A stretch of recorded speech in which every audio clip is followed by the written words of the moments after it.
Hello friends, যে যেখান থেকে এই ভিডিওটি দিয়েছেন বিকে ল্যাবরেটরির পক্ষ থেকে সবাইকে শুভেচ্ছা জানিয়ে শুরু করছি আজকের ভিডিও। আমাদের আজকের বিষয় ইএচআর। তো এই ইএচআরটি সিবিসি টেস্টেরই একটি প্যারামিটার। তো আমরা এর পূর্বে দেখেছিলাম হিমোগ্লোবিন সম্পর্কে। হিমোগ্লোবিন কেন কমে যায় সেই বিষয়টি দেখেছিলাম এর আগের ভিডিওতে। তো আজ আমরা দেখব ইএচআর কেন বেড়ে যায়। অর্থাৎ যে বিষয়টি দাঁড়ালো সেটি হলো হিমোগ্লোবিন যদি কমে যায় তাহলে চিন্তার কারণ, আর যদি ইএচআর কোনো কারণে বেড়ে যায় তাহলে চিন্তার কারণ।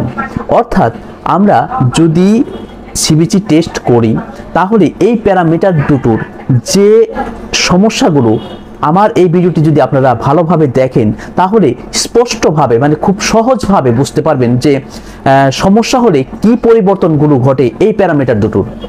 আমরা এই ভিডিওর মাধ্যমে আজ দেখব ইএচআর কেন বেড়ে যায়, কি কি কারণে বেড়ে যায়। তো চলুন আমরা সেই বিষয়টি জানবো এখন। তো ইএচআর বিভিন্ন কারণেই বাড়তে পারে, তার মধ্যে kidney disease, anaemia, infection, rheumatoid arthritis, heart disease, systemic vasculitis, thyroid সমস্যার কারণেও এই ইএচআরটি বেড়ে যেতে পারে। তারপর যে কারণে ইএচআরটি বেড়ে যায় সেটি হলো autoimmune disease, excess fibrinogen in your blood, inflammation, lupus. প্রেগনেন্সির কারণেও এই ইএচআরটি বেড়ে যেতে পারে। ডায়াবেটিসের কারণেও কিন্তু এই ইএচআরটি বেড়ে যায়। তারপর যে কারণে ইএচআরটি বেড়ে যায় সেটি হলো primary microglobulinaemia, rheumatic fever, systemic infection, tissue injury, heart infection.